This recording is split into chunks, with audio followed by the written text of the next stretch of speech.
The holidays will soon be upon us, and we all know what that means. Stretchy pants!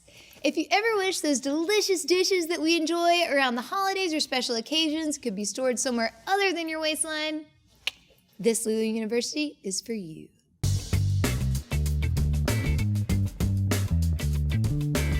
So why would you want to even make a cookbook? Well, here are a few reasons to get you started. Family recipes! I love it when I see families come together and pitch in to create cookbooks that can be handed down through the generations. And the holidays are such a good time to kind of put feelers out and ask for recipes to put together into a beautiful custom cookbook. Another neat idea or spin on this would be to take some family recipes, include the original, and then maybe have an updated version that can accommodate any allergies or food sensitivities, or just offer a lighter alternative.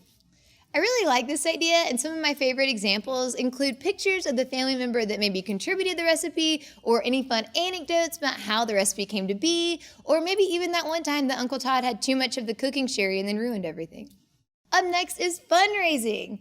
So creating custom cookbooks can be a really great idea for fundraising.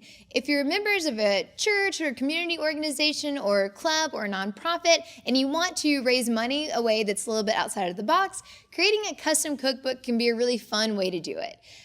So what this might look like would be if you volunteer for the Humane Society and you research some recipes that are dog friendly and put some of the pictures of the animals that maybe are in the shelter. That can be a really fun and different way to raise money and raise awareness for your cause. Up next is diversifying your revenue. So since we introduced our app for Shopify, we've seen a lot of folks gravitate towards it who may be taking photos of the food that they're eating or making and sharing them online through their own website or social media. So if you are someone who is doing that, creating a cookbook of your followers' favorite recipes can be a really great way to add value for them and add revenue for you. If you're thinking, well, I don't really cook, but I do take a lot of photos of all the food that I eat, that is great, but probably not super lucrative.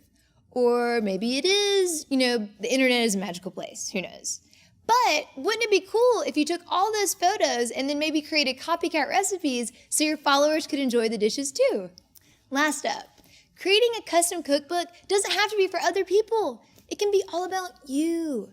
Maybe you found some vegan recipes that you really love and that are great, and then also somehow came across a really good recipe for a bacon-wrapped cheeseburger that's topped with chili and then served inside of a chicken breast. It happens to all of us.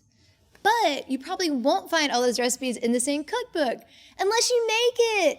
So keep all of your tried and true recipes together in one beautiful cookbook so you can crush it in the kitchen all year round. All right, so now we've got all of our favorite DIY Pop-Tart recipes compiled together to make the best cookbook on earth. And now I'm going to share some best practices with you so you can make a cookbook that even Martha Stewart would approve. First up on the list is a doozy. Just look at other cookbooks. You can look in your own personal collection or go to the store and peruse the shelf and see what you like and what you don't like about the cookbooks available. Be sure to snap photos. So whether you're making a cookbook for yourself, your family, or your restaurant, including high-quality photos can be a great addition to the book. So these can be photos of the completed dishes, they could be photos of the family members who gave you the recipes, or they could be photos of dragons, whatever. It's your book. You can put whatever you want in there. But we do recommend using photos that are 300 DPI or better for the best quality. Be sure to allow for at least 2 pages per recipe. This will give you plenty of space for anecdotes, special instructions, or photos. Last but not least, think about the final product. So, would you rather have the book be functional or ornamental? A hardcover book can make a really lovely presentation, but a coil-bound book can be really handy when you're in the kitchen. So be thinking about how you want the recipient or yourself to be using the cookbook when it's finished. And another thing to keep in mind that's great is that with print on demand, you can try as many formats as you need until you find the right one for you. So those are all the sweet deets about how to make a great cookbook. But you don't have to take it from me. The proof is in the pudding. So now I'm going to share some examples of some great cookbooks on Lulu. First up, Grits and Groceries. So Grits and Groceries is a fantastic little eatery in South Carolina that makes delicious Southern food and compiled all their famous recipes into a cookbook. So what I really love about this example is that not only are they selling the cookbook, but they also included a lot of Grits and Groceries sauces and spices that are essential to these recipes to encourage folks to not only get the cookbook, but pick up a few of those as well before they go. Up next, Lily Loves Macros. So Lily Eats and Tells is one of our Shopify app users, and she has over 100,000 followers on Instagram.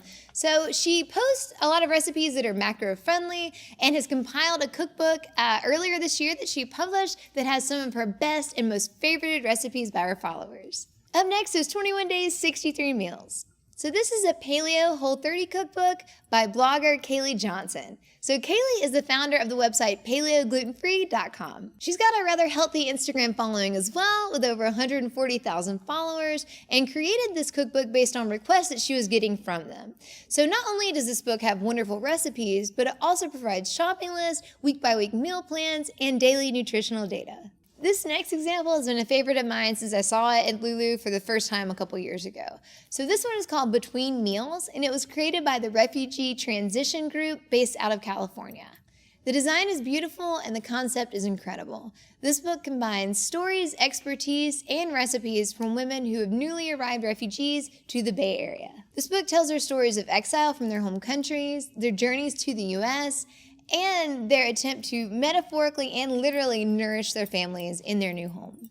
I know I mentioned cookbooks before as a great fundraiser, but this project goes so far beyond that. I mean, it's such a wonderful combination of storytelling and great recipes and just an illustration of the perseverance that these women had in this transition of their life.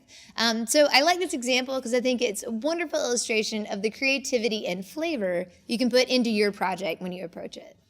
All right, so that was a little bit about cookbooks. Do you have any good ideas for a cookbook or any great recipes that you'd like to see featured in one? Leave them in the comments below, hit like, hit subscribe, and we'll see you next time.